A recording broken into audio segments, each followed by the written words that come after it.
delighted to welcome today to the programme Doreen Ritchie, and Doreen is based in Belfast and an author, a speaker, a university tutor, an all-round good egg. So welcome, Doreen. Thank you very much for having me, Elaine. Thank you. Lovely to see you. You're an executive coach. Yes, life and executive coach. You know, the coaches now are sort of, there's so much overlap between what we do. It's hard to define, you know, life and executive, business, whatever. Basically, I work with the individual though, rather than the actual business. You know, I'm not advising on business, but I work with executives within the business, if you know what I mean.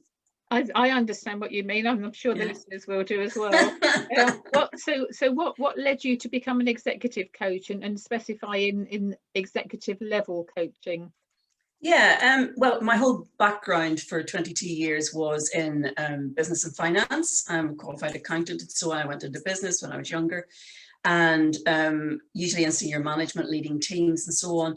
And then I had sort of various things happen in my personal life, and I decided to leave corporate life completely because I absolutely hated it by that stage. And I left corporate life, and I tried to find out really what it was I should be doing, if you know what I mean, what I felt I would be good at, that I could make the most difference in. And it was actually developing people, because of course I had done that in my teens anyway, and basically helping solve problems, because my job was totally just a firefighter. You know, I was solving problems all the time. And I thought about it for a while, and I realized life coach would be sort of very, very near to what I wanted to do. And also because I understood the business end of it, from the employee and the employer's point of view, I realized obviously people who are entrepreneurs, who own small businesses and so on, have a lot of pressures that other people don't necessarily have. So I saw them as a group which really undergoes a lot of pressure most of the time.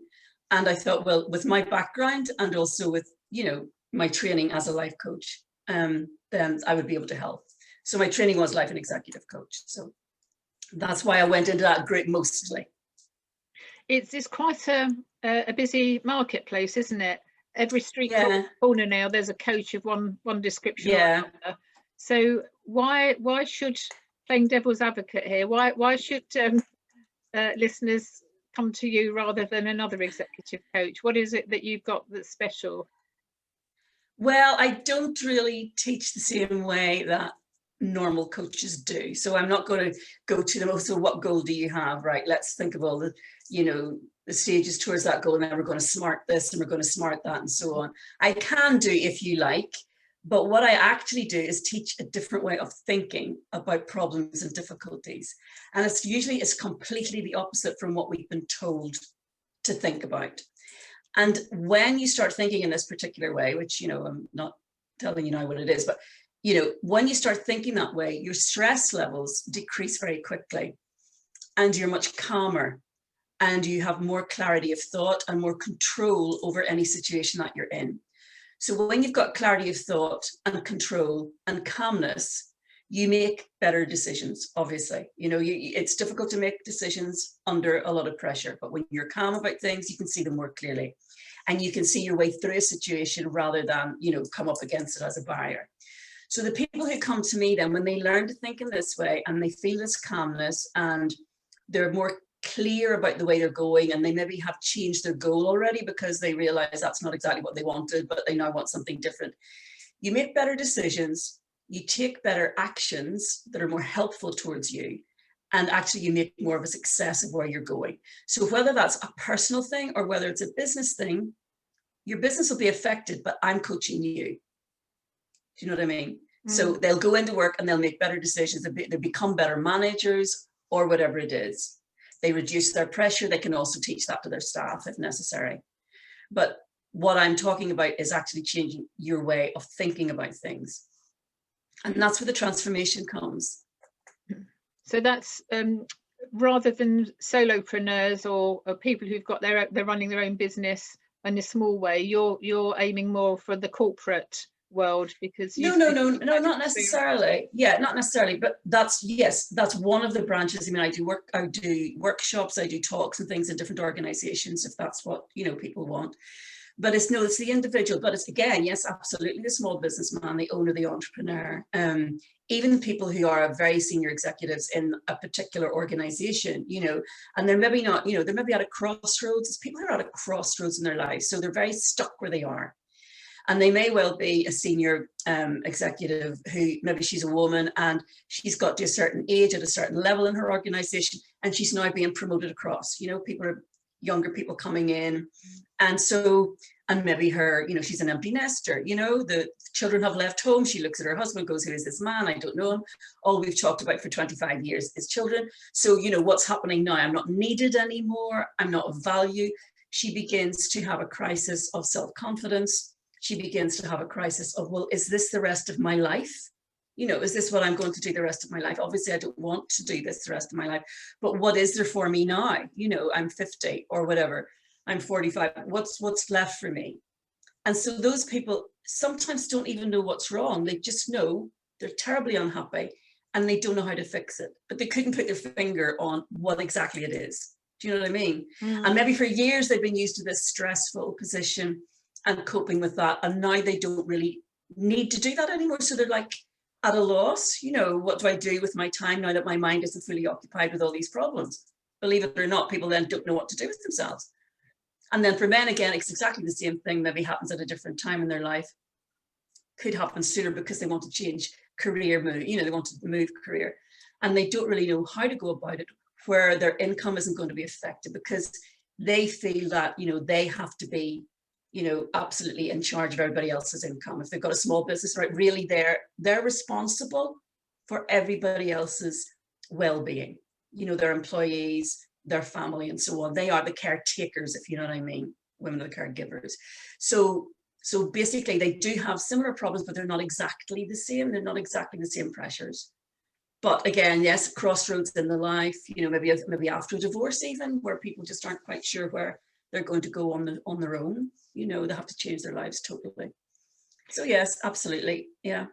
I'm hearing this again and again, crossroads, stuckness, you know, I don't know if that's a word, but I keep hearing it, you know, people who are in this kind of stuckness mode, don't know which way to turn. And yes, I think a lot of the a lot of this is coming to the fore because people have had time out particularly in the last year with what's happened in 2020, and they're reflecting and thinking, well, you know, is this all it is? You know, is this all there is? Exactly. I've been working, you know, working my socks off, and now, you know, am I going to continue doing this? It's twice as hard, etc. So you're able to help those people in some way. Yes, absolutely. But the thing is that, of course, they need to want to help. They need to want to be helped. You know, people sometimes just, I mean, you know, Oscar Wilde always said, you know, one of his quotes is, you know, living is the rarest thing because most people just exist. Yeah. You know, because you do. I mean, I was the same. I was a corporate person. I was there from half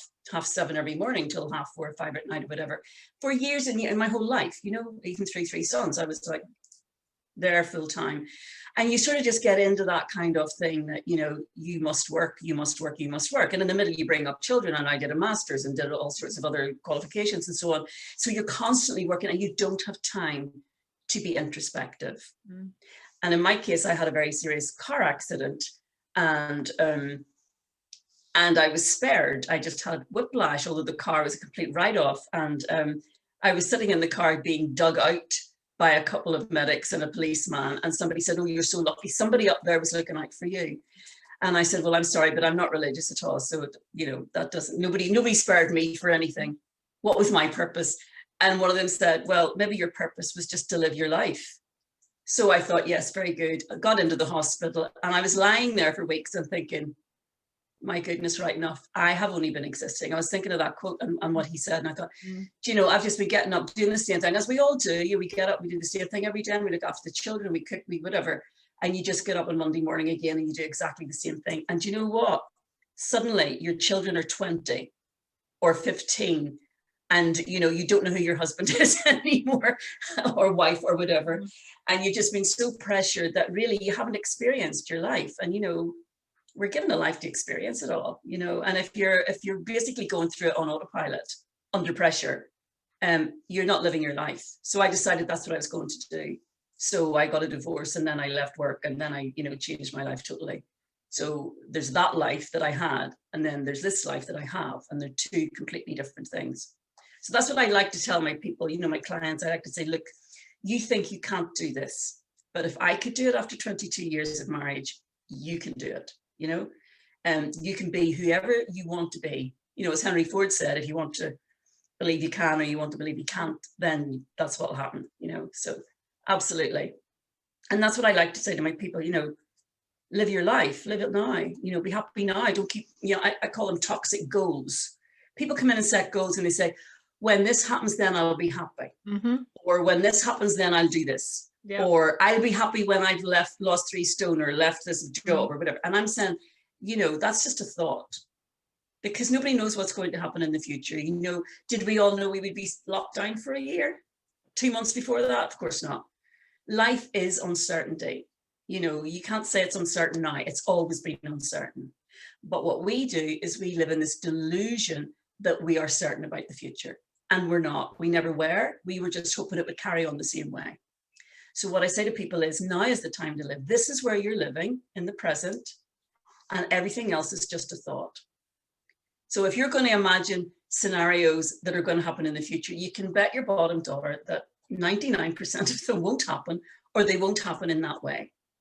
So I say, be very careful about setting goals, because life just unfolds around you, and your goal might be out the window, or you might decide when you come to coaching that it's the wrong goal for you. You want to do something different. So be open to that, have an insight about what you actually need, what actually you want to do, and more true to yourself. So we go into things like, core values and how that actually will align with what they want to do with their lives. And quite often then people come with one thing and then change it totally when they get to know who they really are. Values are really, really important, and very important. few people talk about values. And to me, it's so crucial, because if your values aren't the same as your family's, your business, your partner, etc., then you're going to hide into nothing. All of you are, because you're miscommunicating. Mm-hmm. Yes, absolutely. So we do that exercise first about core values. I always do that first to get to know, so the person can discuss what is really important to them. And then they can sometimes see themselves, actually, why am I going after that? Because that really isn't in tune with my, humility core value, or whatever it is. Do you know what I mean? So really, we need to get to know who you are first. And then you can go back into your business and make the right decisions for you. I don't know how to run everybody's business. I can certainly advise on different things, because I've been in business all my life. But that's up to you, how you run your business. But what I'm going to do is help you be who you really are, and give you the strength and the self-confidence and so on. And then you can go in and you can make changes in your business, or change your business, or whatever, your marriage, whatever you want to change.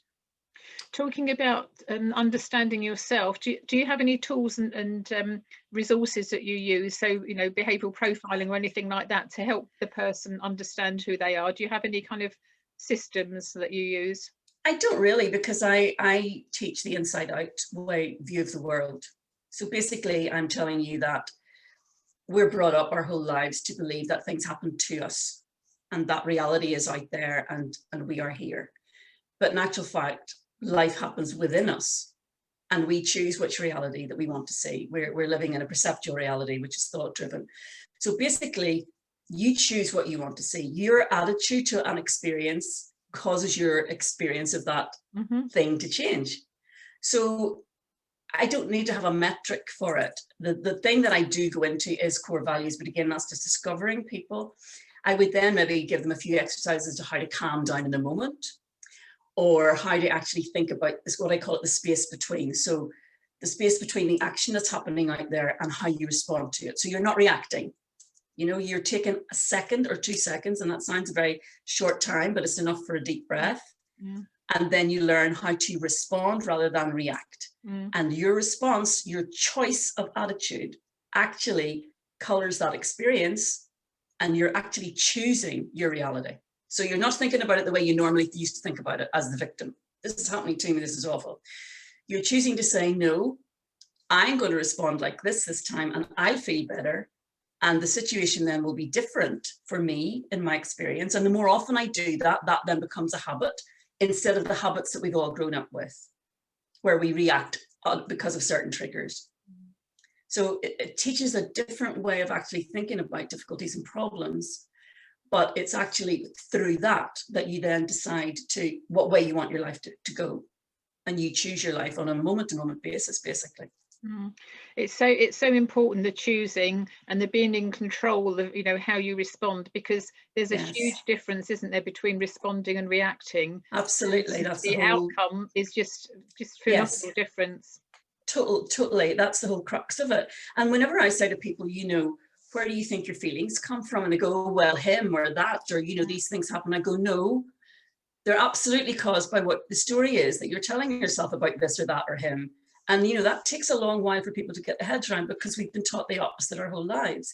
But when they understand that they're totally 100% responsible for their actions and their feelings, that gives you, although it's scary at first, it gives you a huge sense of control. Because that means if you're responsible, well, then you can choose what you want to have as the outcome. And it's not caused by somebody else. You know what I mean? It's not caused by your boss being horrible to you, or, you suddenly everything's gone bust or whatever. That's not the way you feel, and how you respond to that and what you see as an opportunity rather than a difficulty is completely under your control.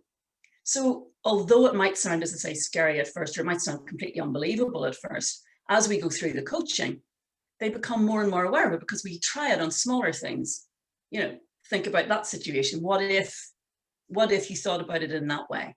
How do you feel now? Well, yeah, actually, I feel much more in control. I feel better. But okay, so start thinking about it like that. Tell yourself a different story, and even looking back, things that have upset you as you were growing up, or traumatic experiences that you've had, can be looked at again, just in the sense of, okay, that's the way you thought about it then. Let's go back and look at that, only think about it in a different way. Now, how do you feel about that? Well, actually, I feel that I can forgive that person, or I can release that resentment or whatever. And then they're not carrying that baggage with them. So again, their stress levels are coming down, because they're not using energy to keep this anger down and carrying all this terrible traumatic baggage with them. They can set it down.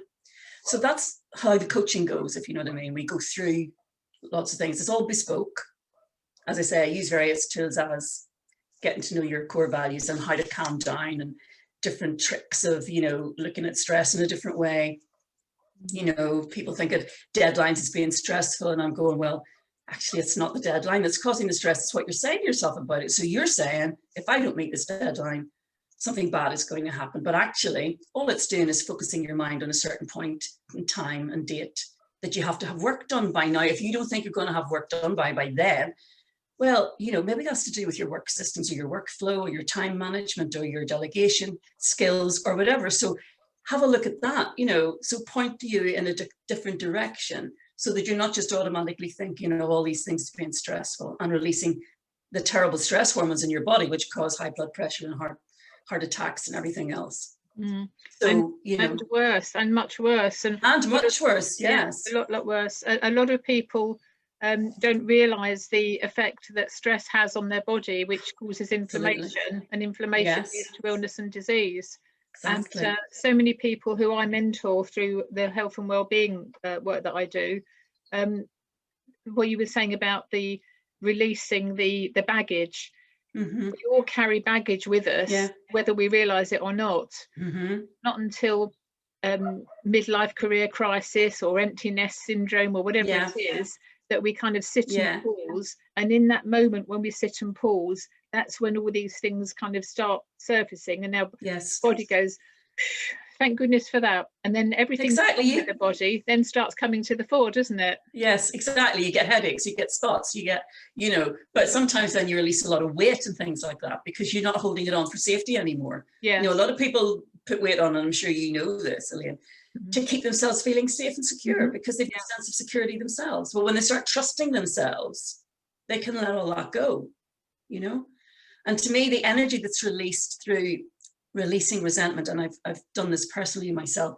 is enormous. That energy is just, you've no idea how much energy it takes to hold all this inside, in your body. And it can actually cause, as you know, actual illness in your body. I mean, they've, well, not proven, but it follows that cancer and things like that cancers are caused simply by people holding all this stuff inside, So basically, whenever you can release it, whenever you can feel calm most of the time, then that's whenever you start to feel better. I mean, stress is a brilliant, brilliant evolutionary thing.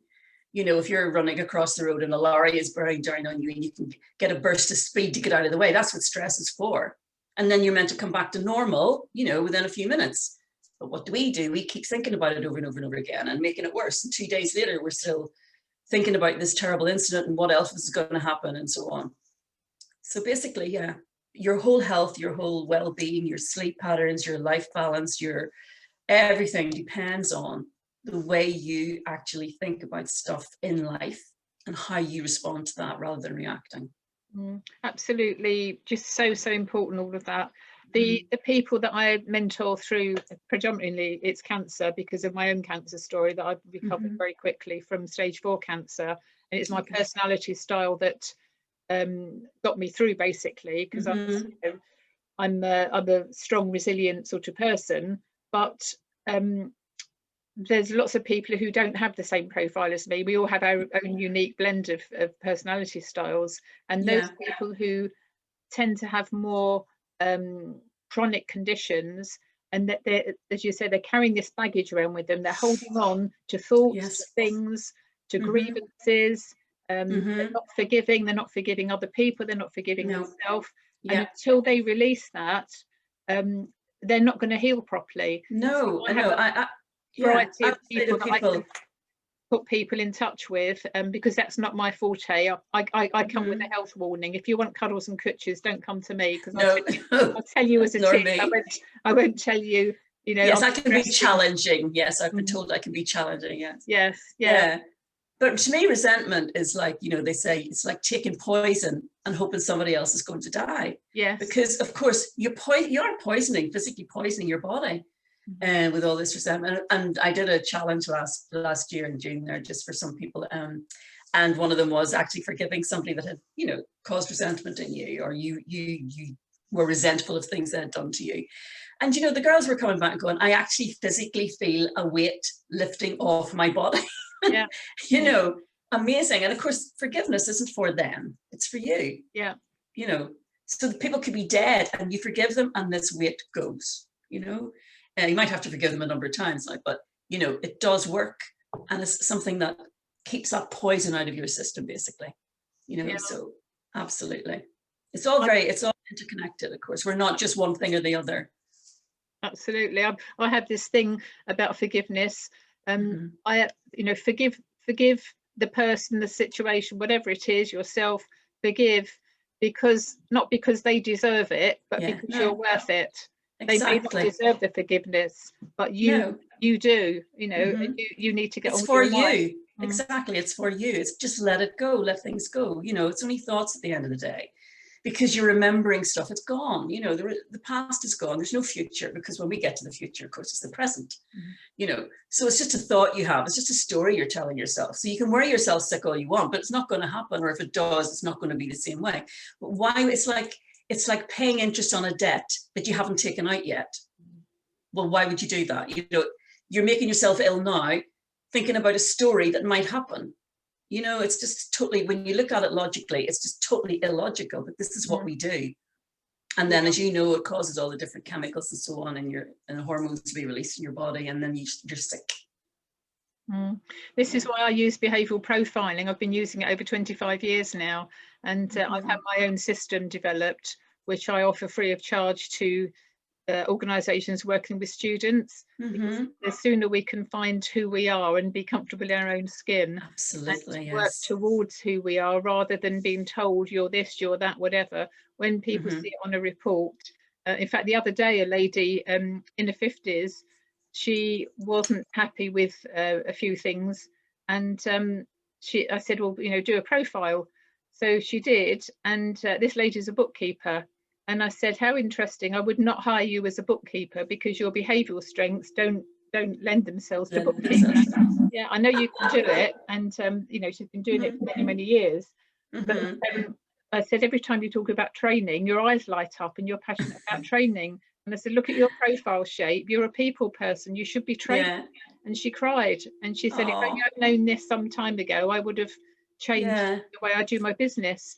So she then announced recently that she's changing the focus of her business now to be more of a trainer. And she looks years younger. She's got everything's lifted off her shoulders. She can be authentic and be herself. Exactly. Authenticity is just huge. I mean, I always say to people, you know, we find out what makes their heart sing, what makes them joyful. And then I say, right, go and do that. Go and do that as much as possible. And then see, can you make a living at it or whatever way, you know, but you really need to find that thing, you know, the purpose that you have, because everybody has a purpose, you know, 7.8 billion people on the planet. And there's only one you and there's only one me.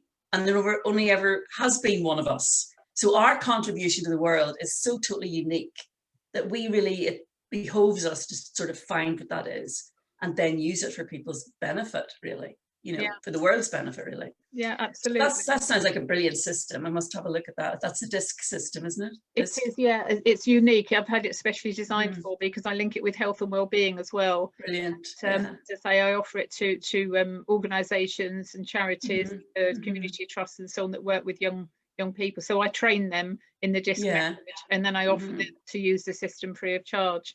So I've only recently started doing that, and so far so good. It's working very well. That's brilliant. Yeah, that's brilliant. No, and when you get people young, of course, then they go through life with this extra knowledge and this extra self-confidence, and they trust themselves. So they do, you know, I always say to people, well, look, when you can trust yourself, then it doesn't matter what's going to happen. You won't worry and be stressed about the future, because it won't matter what happens in the future, because you will know no matter what happens, you'll be able to deal with it.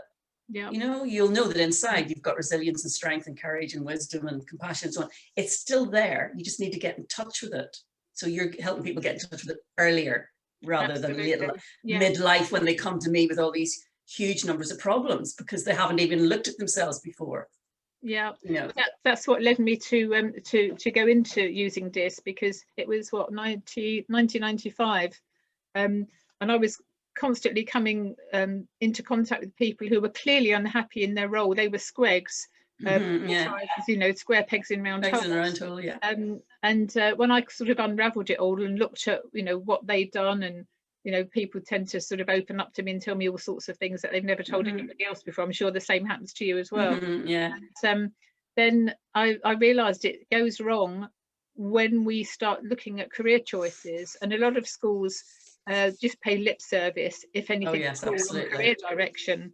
And it's very difficult in this day and age, because there's so many careers now that children at school haven't, you know, the careers haven't been invented because the fast pace of technology and so on and so forth. So, and if I'd known what I know now about my own style, I perhaps would have done things differently. Who knows? I don't know, because I do everything by intuition pretty much, but that's my style. And I'm sure that if I was at school today, I'd probably have a label of some sort, ADHD or, you know. Well, of course, you know, and they do tend to label you, and unfortunately things like that stay with you, and that becomes a completely limiting belief as you get older. And you don't even think, oh, that's my limiting belief. You think, oh, that's reality. That's my truth. This is who I am. I am that person. Until suddenly they maybe come to coaching, and suddenly I'm asking them, well, where's the evidence for that? You know, who told you that? Where's that from? You know, of course you're lovable, of course, you know, and they're going, oh, right enough, I never thought of that. Whereas if they thought about it when their horrible teacher was putting them down, you know, and they had, you know, your assistant to say, no, actually, you know, and be able to stand up for themselves and so on, then that wouldn't translate into dreadful problems later on. There's a lady I was mentoring the other day, who I've known for about 3 years, and we've gone through cancer scares and all sorts of things. And when I asked her to do the profile, her profile came out totally different to how she comes across. And I said to her, when did you decide to be a worry guts? Because she worries about anything and everything, and yet her profile is a highly flexible person. So there's something there. So I refer people like that to other specialists who can help, because I'm not the sort of, you know, person best to help there. So when she saw the profile again, she couldn't believe it, but it's her information fed back to her in a way that is understandable. And then she could see how her behaviour has caused her health problems. So it's amazing how to use. It's all integrated. Yes, Yeah. it's all integrated. But yes, I mean, when people say to me that, for example, they're afraid of public speaking or whatever, you know, and I'm sort of going, but you know, the other side of fear is excitement. It's how you interpret that.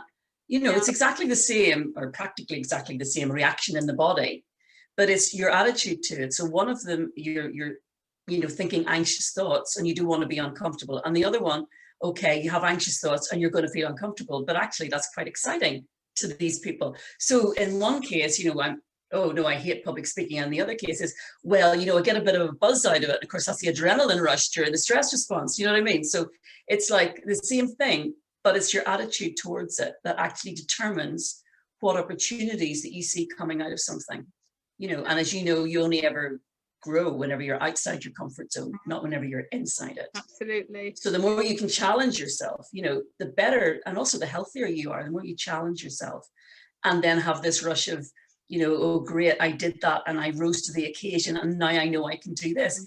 That makes you feel brilliant. You know, that gives you the confidence that you need to go forward. A lady I was talking to the other day, somebody who's going through cancer, she wouldn't say boo to a goose. She couldn't walk into a room and if the 3 or 4 people were there, she'd be all shy and nervous and all the rest of it. She's coming out the other side now and growing as a person, you know, her health's improving. She said, I could stand up now in front of 1,000 people. She said, and I know who I am.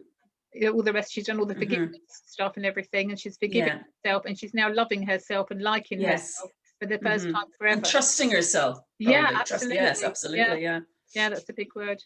Anyway, we can talk like this forever, Doreen. So I know. How do people get hold of you? Where do they find you? Well, my website is doreenritchiecoaching.com. All one word, Doreen Ritchie Coaching, RITCHIE. I'm on LinkedIn. I'm on Instagram at Life Coach Belfast. Facebook, a couple of pages. So basically, that's it. There's a little button on my website, a chat bot. You just press the button and it comes through and you write whatever you want and I'll get back to you immediately and so on. And basically, yes, that's me. I'm online everywhere. So especially LinkedIn lately, and I've been doing a lot of videos and things like that lately, posting on there and getting a good response. So absolutely. Yes, and I have a Calendly link, of course, which is on there, which they can do a 20-minute connection call. And I do a free first session of 40 minutes. So you can come and have a taste of what it's like. Marvellous. Okay, well, thank you for sharing what you do with us, Doreen. It sounds very refreshing and inspiring, the way that you approach coaching, executive coaching. Thank you. Thank you so much. Va-va-voom than the formulaic kind of layout. No, I'm not formulaic. Yeah. Yes, and thank you very much, Elaine, for inviting me along. It's been a great pleasure. Welcome. All right, take care. Thank you. Thank you. Bye. Bye. Bye. Bye. Bye.